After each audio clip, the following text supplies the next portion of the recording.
Today we have Joey Gilbert, candidate for Nevada's governor's race, and Robert Beadles, entrepreneur and election fraud expert, to talk about their fight against the system to clean up our corrupted elections. For the viewer, to catch them up to what's happening, could you tell us the events of this last couple of weeks, what's been going on, and where we currently are today? You know, it's an amazing story, actually. You know, a couple years ago when the governor shut down this state, we started fighting for the people, and that turned into a campaign to run for governor. I was blessed to have, you know, one of the most terrific squads around me, you know, supporters, volunteers, everybody, and we absolutely won over the state. We had the most grassroots support. We had the most statewide support. We had the highest attendance at all events. We won every straw poll. We got the state GOP endorsement, the only candidate for governor.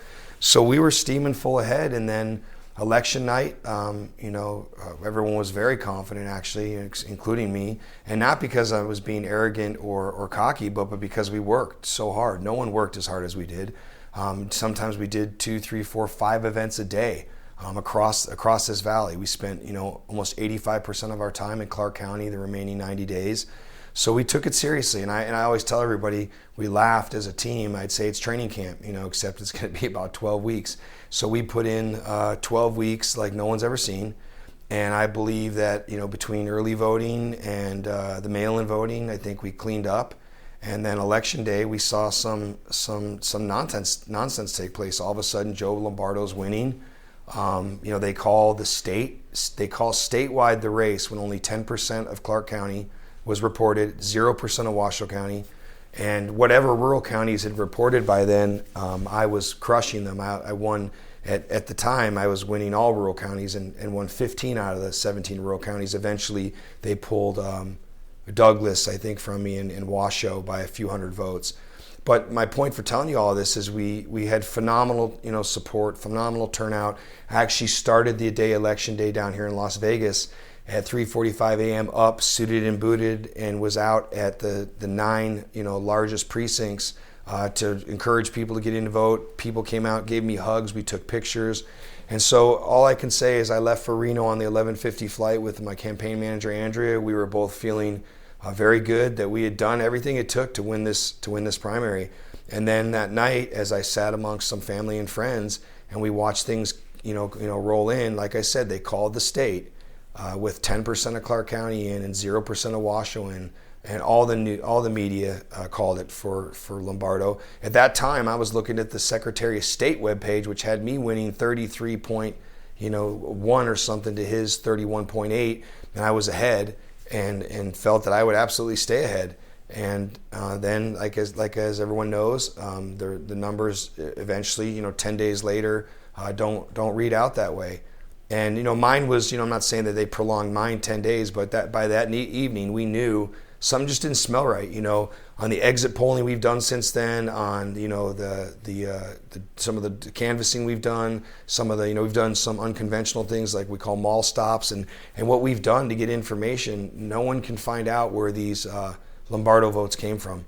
No one can find out how this man who's so unliked, who no one attended an event, who if he had an event here in town he got booed and heckled at. Again, truly, like I said, no one likes this guy. He's got no personality, no passion, no excitement, and again, did nothing. Campaigned nowhere, besides big donor events. And so it just didn't make sense. And so all I can say is, I've been blessed with an amazing team, same team that's still sitting around me today.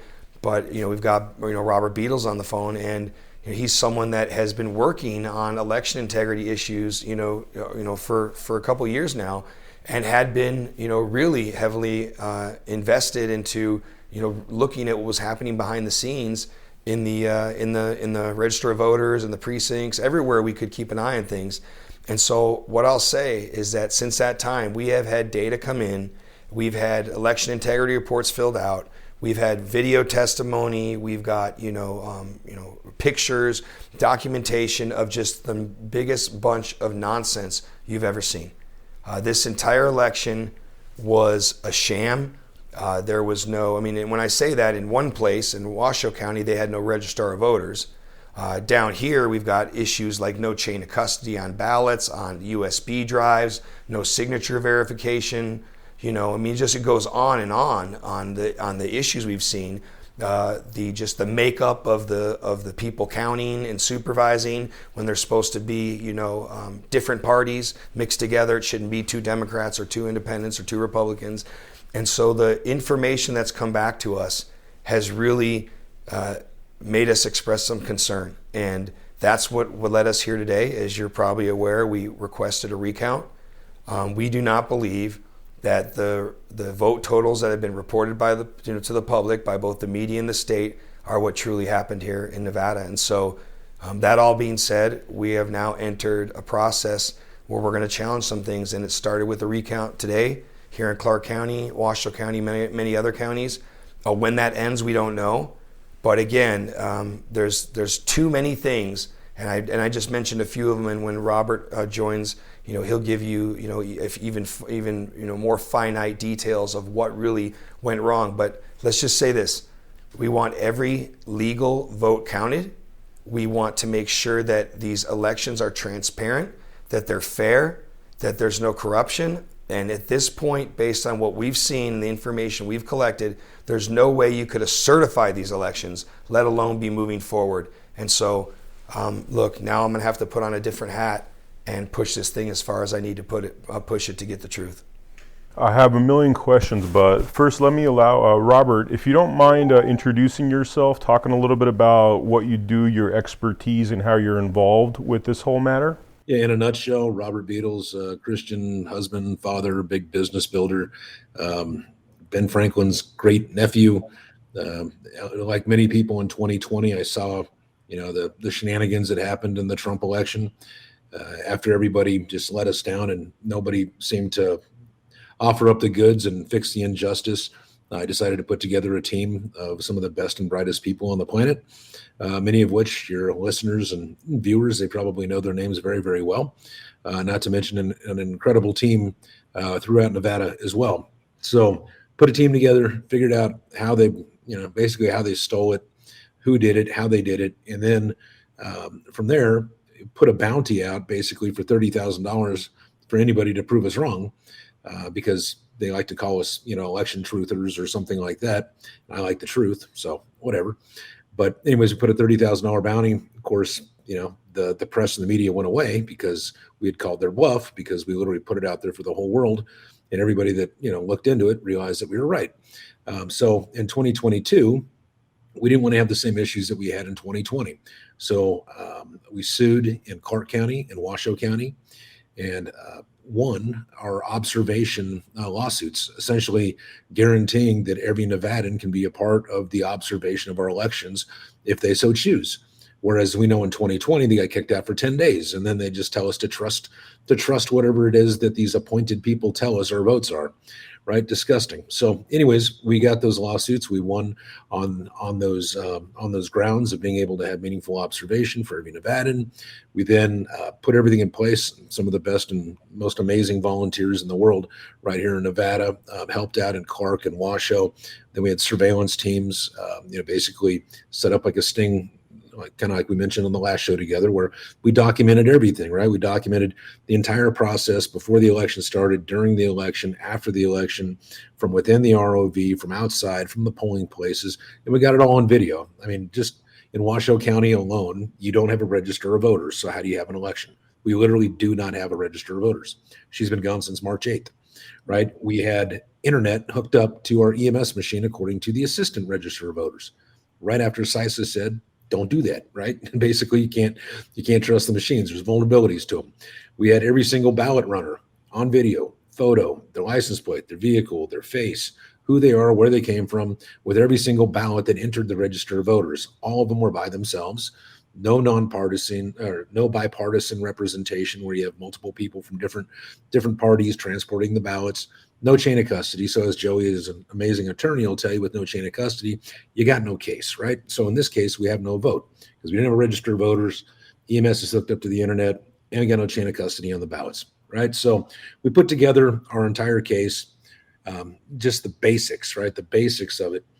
Our attorneys, and we sent it to the Secretary of State, the county commissioners, the district attorney, the attorney general, county register of voters, county commissioners, everybody, all of it, Secretary of State, all of them, put them on notice that there's no way to legally certify this election. There's just too much There's too much shenanigans. Let's just call it incompetence, corruption at worst, incompetence at best, littered throughout the entire election process. Whether you have DMV, with only 44,000 people, they say, affected by the AVR system, but there's probably far, far more.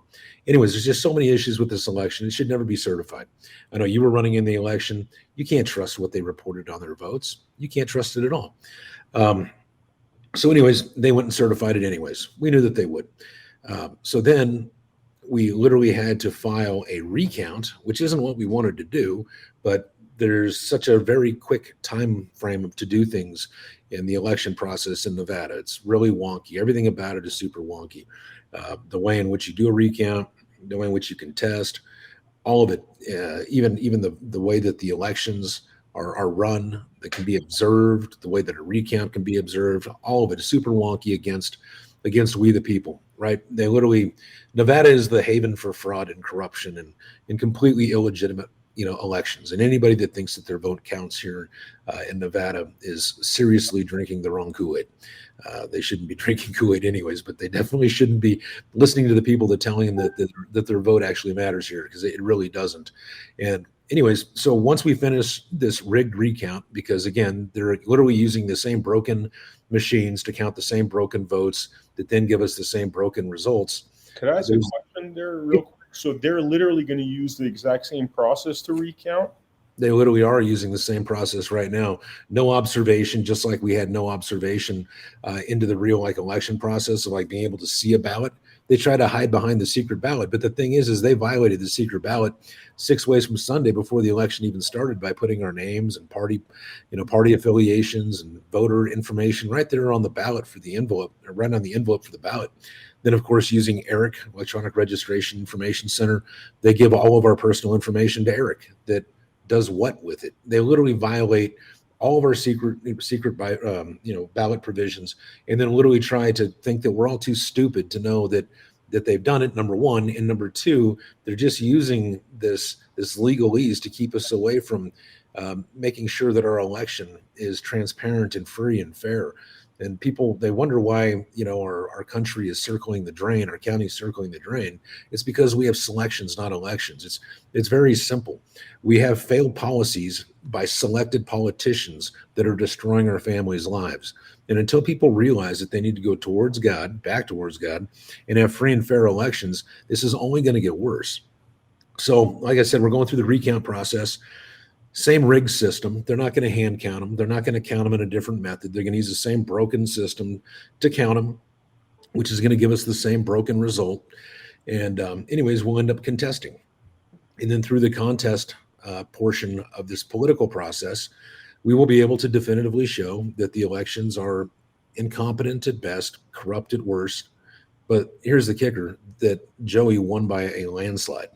So it's going to be very interesting to see if God comes through for us here with a constitutional, God-fearing, just a moral judge, to hear this case. Because when we put it forward, everybody, if there's enough people tuning in, obviously, because the media blacks this out, gives us the old silent treatment. They like to call us all the names in the world, but they don't ever want to cover what's really going on. If they cover what's really going on and what is really discovered and what we can really prove, it's a wrap. It's a wrap, and they know it. So I have a question over there. So we're basically having, this cost $50,000 to have them recount everything, right? No, it was $191,000 for the statewide recount. It's $50,000. It's somewhere between $40,000 to $50,000 per candidate in Clark County, $84,000 per candidate in Washoe County. So we did one candidate for the entire state at $191,000. Wow, that's a lot of money. So 190 something thousand, they're going to recount it the same way they counted it. It's a waste of money, a waste of time, and it's just going to allow the media to say, look, there was nothing wrong with the election. It's the same amount. It's the same amount in all these counties. Or it's even worse. My God, Joey lost by even more votes than we thought. Look at this idiot. He just paid all that money for this recount. Then he lost by more. That's what they do, because they use this broken system, and they think that you're too stupid, too dumb, or too lazy, to look into it. and or maybe just too busy, working 4 jobs to pay for gas and food because of these failed policies. So they just hide behind all this stuff and expect us all just to, to take our medicine and go home. But So again, what's the strategy there? Like in terms of paying the 190 something thousand, what's the strategy of doing that? Is that like a necessary evil to get to the next level? so we were out of time for a contest. So you file a recount, you go through that BS. At the end of it, you got 5 days to file a contest. If we didn't do that, then it was over. We literally just had to take the fraud and go home, right? So we will be able to conclusively prove without a shadow of a doubt that Joey won in a landslide. You said we will be? We will be. When does that? So now they do the We can recount. prove it right now. I could literally prove it right now, but I got to save it for court. Right now, everyone's going to think, I am the conspiracy theorist, full of it, sore loser, whatever. And you know what? Bottom line is this. As I've said the entire time, I've just been modest about it. I think people are going to be surprised to see that I did much better than they think I did. I'll leave it at that. We need things to happen, to fall in line. And in the meantime, we've got, like we're preparing and we're getting everything ready. And like I said, there's a recount going on statewide. Right now you have essentially Lombardo and Sisolak that are a lot of people consider very similar. You're kind of ending up with the same person, more or less. Yeah, so as Robert will tell you all the time now, I like to use these analogies now too because it makes it so simple. It's Coke and Pepsi. They don't want a disruptor in there like Joey Gilbert. They don't want someone in there that's going to end mandates and CRT and, stop all the nonsense happening in this state on day one, fix our broken schools. And it's just everything that I ever said scared the hell out of them, constitutional carry, back supporting our teachers, just decertify the teachers union. Virtually everything I said are solutions to these problems that these guys, all they do is come in, whip everybody up, gaslight everybody, tell them what they're going to do, then nothing happens. And Joe Lombardo, it was the worst candidate they ever could have picked. I'm sorry, but I'm going to call a spade a spade. The guy's unfavorability ratings were damn near 60%, but they pushed him anyway. And it's all because, again, they want someone they can control. This isn't about Republican or Democrat. This is about a uniparty. This is about one party that rules everybody. They don't care either way. And as Robert said, they prune the Patriots. So they go in there and they pluck as many of the Patriots off as they can so they can have Coke or Pepsi in there. And Lombardo was nothing more than Sisolak 2.0. He's Sisolak with a badge. And no one that's even serious about our constitutional rights believed for 1 second that Lombardo wouldn't jam some mandate because he did it to his own guys down their throats. They didn't believe for 1 second he wouldn't go after their guns when he was pro-red flag law. They didn't believe for 1 second he wouldn't go after the magazine capacity. So these are all these things that people don't forget. And I'm out there campaigning, making sure it's very clear where I stand. He's hiding in the basement with Hunter, doing his little thing, showing up to an event here and there, a Lincoln Day dinner here and there. But here's a man who couldn't hold an event in Vegas without getting booed or heckled at it. All right, the president's son, Donald Trump Jr., came to Las Vegas, was at Shoney's, and they got 248 people in there, and 100 of them were supporters of mine that just wanted to see Trump Jr. Can you imagine that? You get less than 150 people to an event in Las Vegas.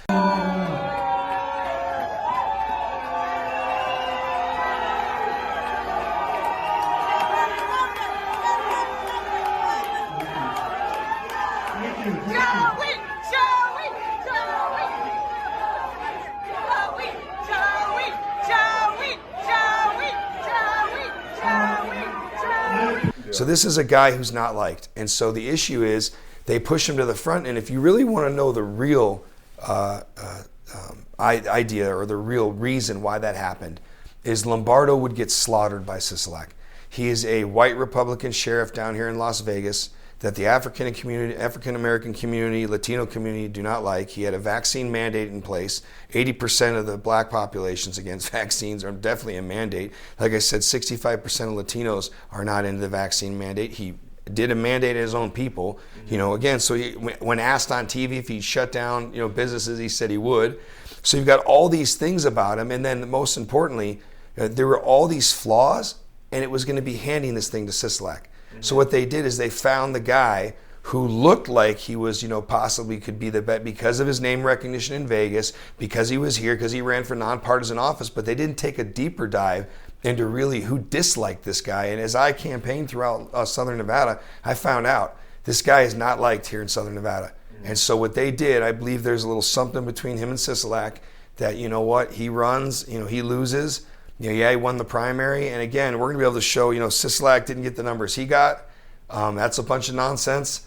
Lombardo didn't get the numbers he got. These guys have primed themselves to go up. And again, it was all in the paper about a year ago when Steve Sisolak said, when he heard Lombardo was running, he said, I look forward to a spirited contest against Joe Lombardo. And I truly believe that spirited contest was these guys, playing the game, and Sisolak and Lombardo run. Lombardo loses. Sisolak stays in power. There's no indictments. There's no investigations. There's no changes really. And that's really what was going to happen. And again, I'd love to be proven wrong, but like I said, I just starched this guy in every county, outside of Clark. And I think when Beadles gets to do what he gets to do, you're going to see that I even starched him in Clark County. This guy's got no chance. People are not going to vote for Joe Lombardo. And so I'll just say this. The executive committee here, the Nevada State GOP, they picked their horse. They're stuck with him now. Now that's their cross to bear, because they picked the wrong guy, someone that has no support, is massively unliked, and who's going to get dunked on by Sisolak. So the theory is that they're just putting a weaker candidate out there because he's ultimately going to lose against Sisolak, and hence nothing drastic happens in terms of 100%. Sisolak. It's all about protecting power. Listen, they don't care who's in. So Sisolak's in, Lombardo will probably get appointed to something, or he'll go do something. He's a sheriff down here. He's got plenty of contacts. He'll get a casino job making, $400,000 or $500,000 a year. It's no issue. Bottom line is that they wanted someone. And listen, I don't care what anyone says, and that's where Robert and I laugh. You think that your vote counts. These people, it's selections, not elections. They are not giving up their power unless it's pried from their hands as they're being taken off to prison. They are not giving it up. There's no way they're giving it up. So you're seeing it with the school board races, and you'll see some rhinos get through, and you'll see a few people will squeak through. But the large majority of anybody that's actually going to make a change, make a difference, ain't making it through November. They're not making it through, yeah. It definitely, from just standing on the outside looking at this, it definitely seems like anybody that, when I was knocking on doors, everybody seemed like they were irate. Yeah. The last thing I expected was a bunch of rhinos to win these races. That just seems to me, just from a spectator's level, without looking at the numbers, without looking at the evidence you guys have, that just seems very odd to me in 2022 after all that's happened to deprive us of our rights and the temperature of people on the streets. Well, you're 100% spot on. And again, we felt this across the state. We were in almost every county numerous times.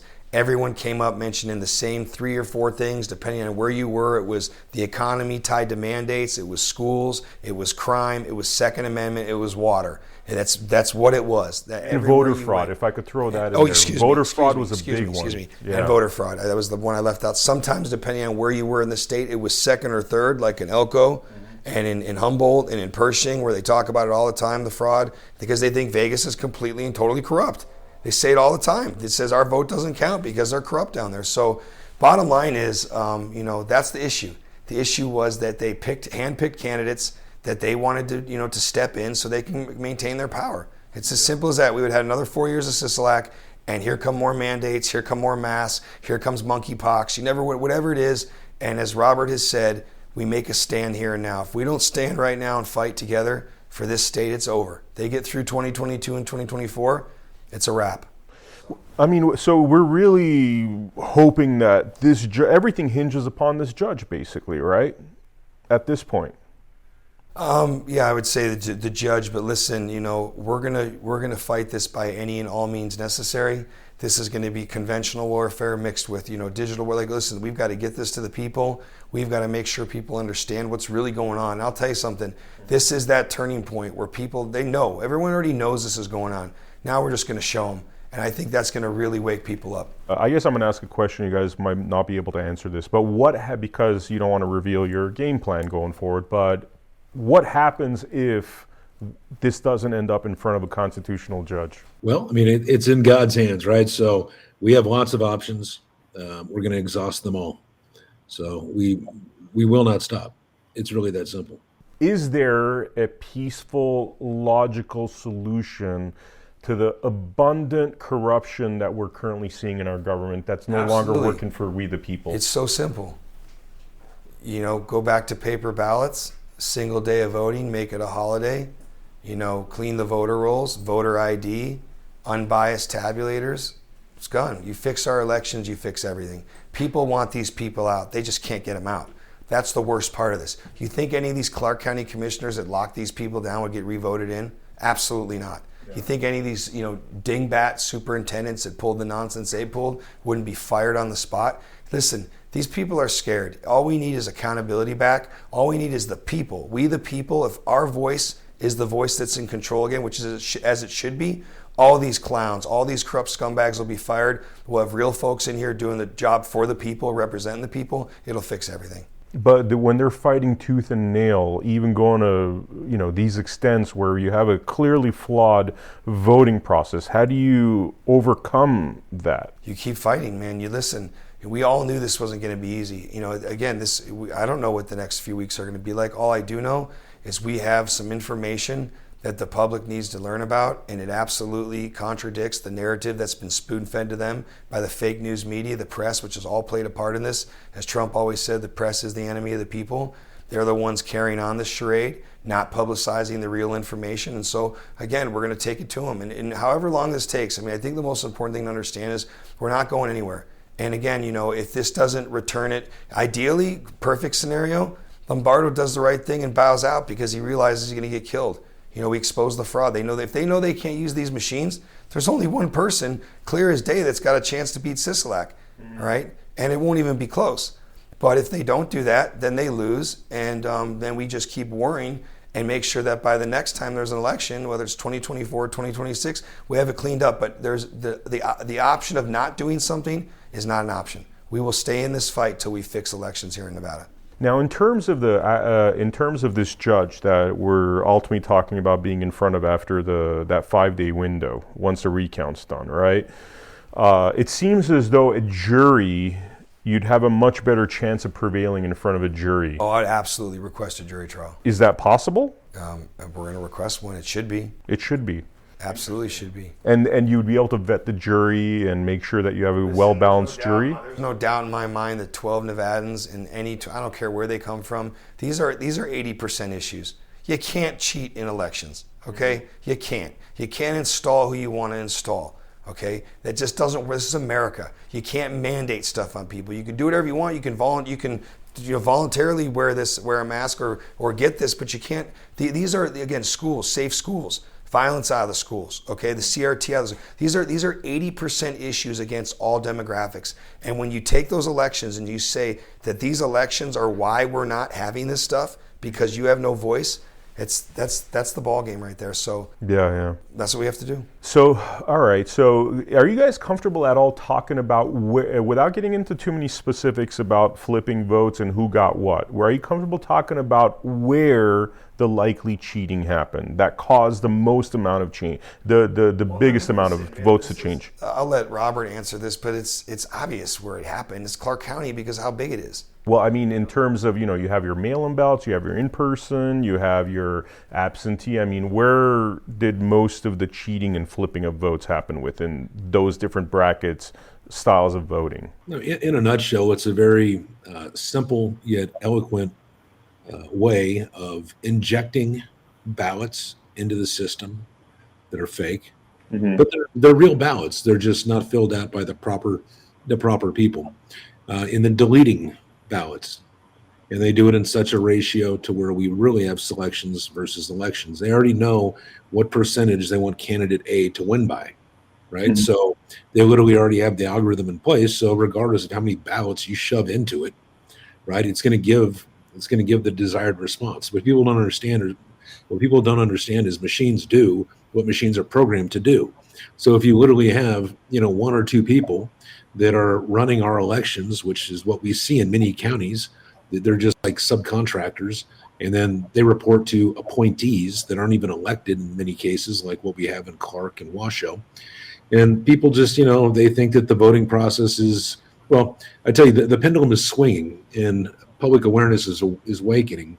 We see that Republicans are now 90-something%. They believe that there's issues with their elections. Democrats are 40-50% now. So you can see that public awareness is increasing into this issue, and we're very close. We're very close just to exposing this to where everybody, or at least enough people, like 80% of people, are actually able to see what's going on with their elections and how they really don't count. So essentially, it's a beautiful algorithm that was very intelligently designed that allows for that's actually multiple algorithms that literally work in symphony together. That is this orchestration of, injecting ballots and removing ballots at a certain percentage to make sure whoever they selected is elected. It's really that simple. And then at the end, they haul ass because whatever the numbers are, they have to make sure that they have those ballots there on site.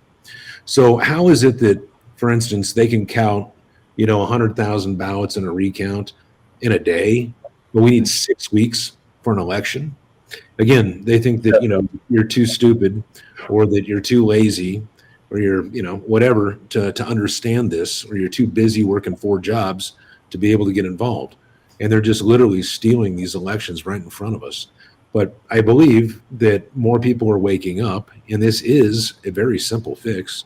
All we do is we just go back 20 years, 25 years, and we do precinct level or district level voting, where the people that live in the precinct or the district vote in that precinct or district. And the people that live there work that election. You don't use machines, you use voter ID.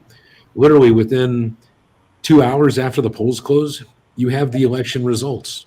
It's decentralized, it's safe, it's secure, it's for the people, by the people. I mean, it's beautiful. That's the way it's supposed to be.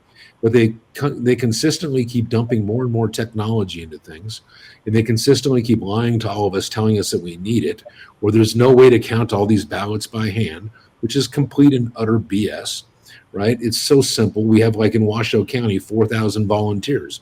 We'd literally be done in 2 hours. Yeah. 2 hours.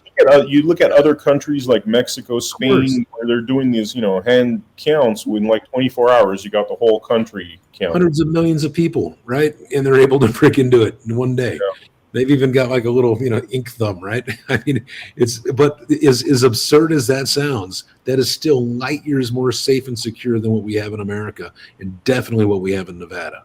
That's how horrible it is, and people need to wake up to that. Otherwise, learn Mandarin, start speaking it, because in a couple of years they're going to take over. Get another 15 jobs, and hey, I don't know. You just push through it, I guess, unless you want to wake up.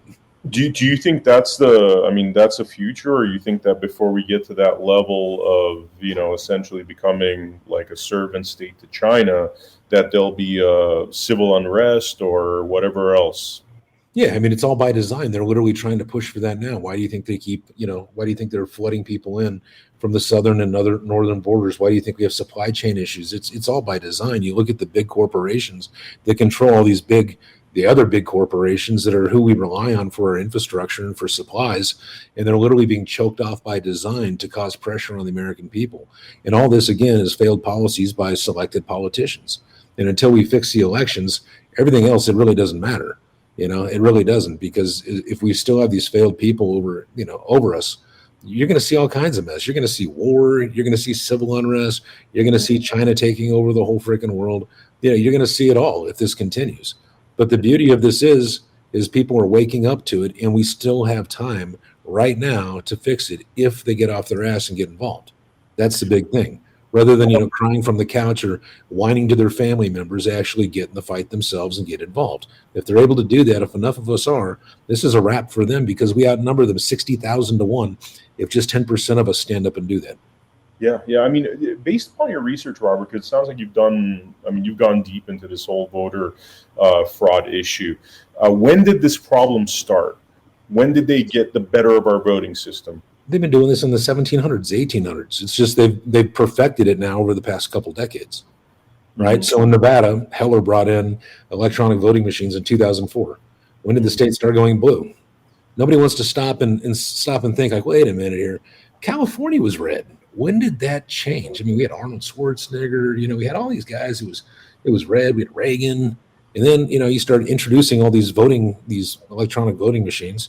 and all this infrastructure and technology in the name of transparency and efficiency. And all it does is it's very efficient at stripping us of our rights and our liberties, and in turn, of course, sending our prices and affordability, basic things through the roof to where a family can't even survive anymore. Everybody's in the poverty level. Nobody has savings. They can't afford anything for the most part. So, and all this goes back to elections. That's what people have to understand. This is a big freaking deal. Joey, did you want to say anything in closing regarding this issue, or anything else for that matter? No, listen, I'll leave with this. We worked incredibly hard. We had the right message. The people of this state deserve actual leadership. They just, in leadership, as I said, my entire campaign is action, not a position. And that's what we did. We're acting. It's time to act. And so I'm not going anywhere. I'm going to stay in this fight. I have to stay in this fight. My daughter's future's at stake. And that's what this is all about. It's about our beautiful children. It's about our constitutional republic. So I'll just say, look, I look forward to speaking to you again.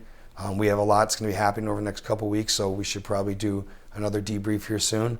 Sure. But all I could say is I'm just so incredibly blessed and fortunate to have the team I've had fighting alongside me, the support I had in this state from Nevadans who continue to support me every day, telling me, do not concede, do not give in. We knew you'd fight for us. And I would just say, Nevada, I'm fighting for you. I'm not going anywhere, and we're going to win this. Yeah, we appreciate that, Joey. And, in closing, if I could just say something here, Robert, Joey, we live in an era where there's unfortunately an abundant amount of cowardly individuals that don't fight.